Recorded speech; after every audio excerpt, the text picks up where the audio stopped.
Power rankings, super, dance. No, it's got to be like a special Champions League semi-final dance. Making me do the power rankings dance like I'm some sort of monkey.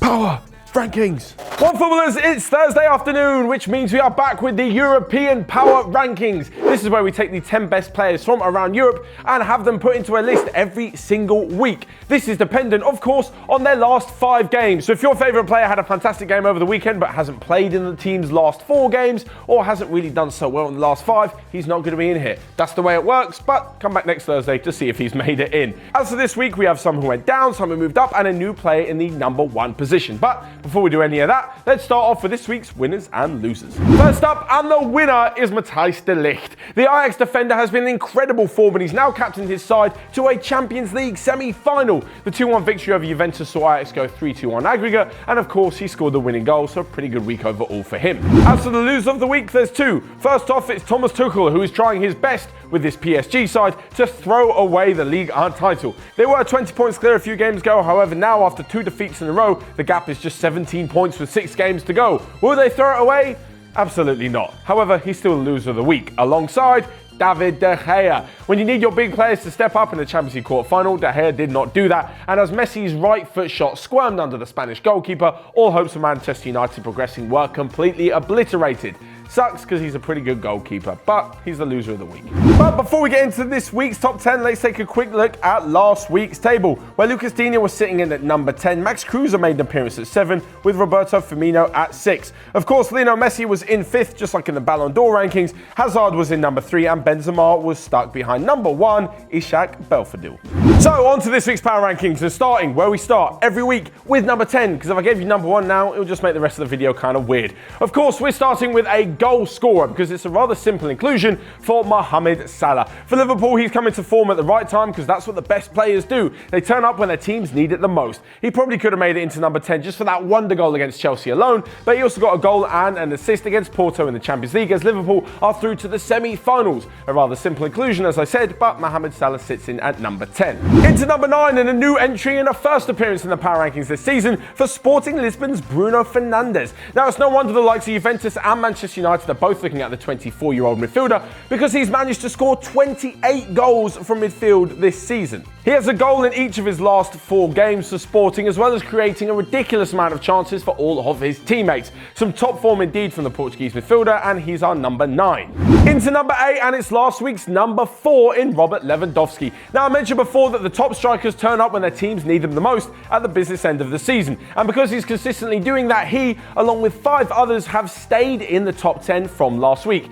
As for Lewandowski, well, he didn't actually score the weekend's victory over Fortuna Düsseldorf. However, his form in the last few games has been absolutely brilliant, so he stays in the top 10, but only just. If he fails to pick up any more scoring points in the next few games, he may find himself outside. Moving into number 7, and it's Lewandowski's teammate Thiago Alcantara, who has moved up 2 places from number 9 last week into the number 7 spot. Now, with Thiago, it's not always about the goals and the assists that he provides, but the all-round midfield display. For example, the game against Düsseldorf at the weekend, where Bayern Munich won 4-1, he had the second most amount of shots on the pitch, the most amount of tackles, and of the 93 passes that he attempted, 92% of them were accurate and were completed. This is a proper all-round midfield display from Thiago. It just goes to show that power rankings aren't always based on just goals and assists. We do take into account other factors, such as the rest of the game as well. From Thiago, it's a brilliant performance to add to his fantastic recent form, so he's at number 7. Now, this actually gives me a fantastic chance to show you just how the power rankings are working.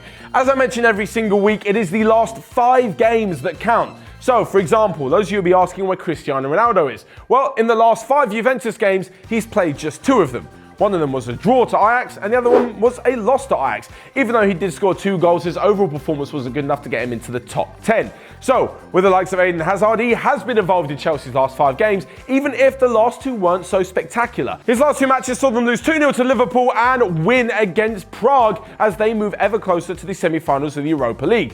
So, Eden Hazard didn't do too much in those 2 games, but he did have some unbelievable man-of-the-match type performances against Brighton and West Ham before that to move Chelsea into contention for the top 4. So if you add all of those together, well, he deserves his place in at number 6. Make no mistake about it, if he doesn't perform at the weekend, he'll probably move out of the top 10. Now into the top 5, and just like he was on the Ballon d'Or list, unbelievably, and in last week's power rankings, it's Lionel Messi yet again. Now before you go smashing the keyboard and going absolutely crazy, much like I said with Eden Hazard, there's a reason why Lionel Messi is in number 5. The reason being that he hasn't played all of Barcelona's recent games. Over the weekend, he was rested for the game against Huesca, during which Barcelona drew 0-0.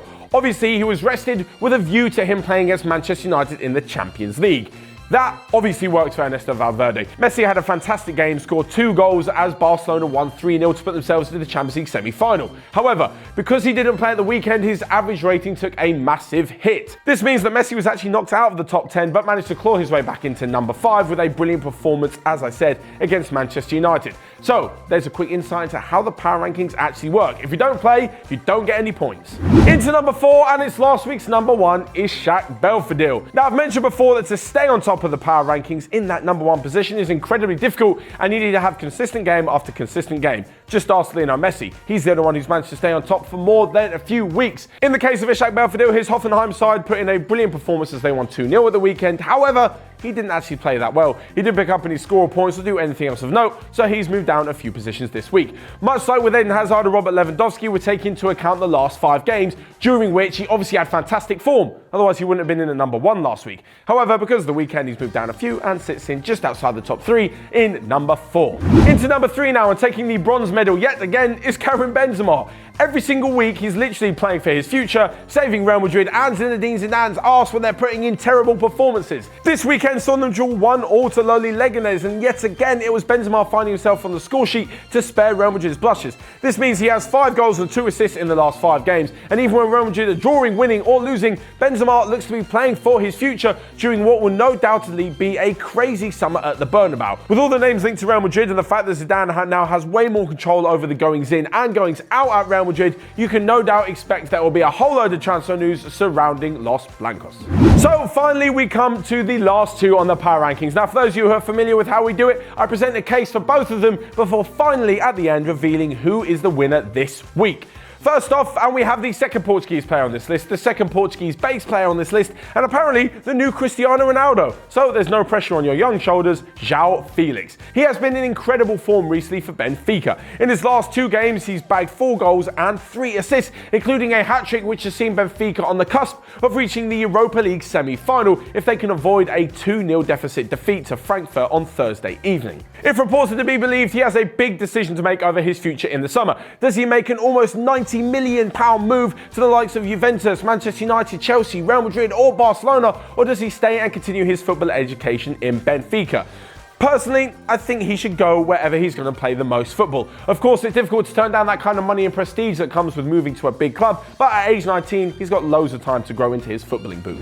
And the other challenger for the number 1 spot this week is Nicolas Pepe. He's been in the lower regions of the power rankings list for quite a few weeks now, but now he has really stepped his game up, helped by the fact he put in an unbelievable performance as Lille absolutely trashed PSG 5-1 on Sunday. Pepe, much like João Felix, will have a big summer ahead of him. The Lille chairman has come out and said that they need to sell some players to balance the books this summer, and Nicolas Pepe will definitely be one of them. With the amount of money that he's going to go for, potentially 60 to 70 million pounds, I'm sure there'll be a lot of book balancing to do. Pepe would have caught the attention of many of Europe's top clubs with 3 goals and 3 assists in his last 4 games, with Lille cruising to the 2nd place position in Ligue 1. So before I reveal who was made number 1 this week in the power rankings, here's a quick message for you guys to smash the like button down below and let me know all of your thoughts in the comments section. Who would you have had in the top 10? Who would have been your top 3? And who should have definitely been in there? I know the likes of Raheem Sterling didn't quite make it, neither did Heung-min Son. They've had a fantastic few games, but overall, they're sitting just outside the top 10. So who makes it into the number 1 spot this week? It's Nicolas Pepe. The Lille winger has been on absolute fire, but João Felix has done pretty well as well in 2nd spot. Until next Thursday, I will see you guys later.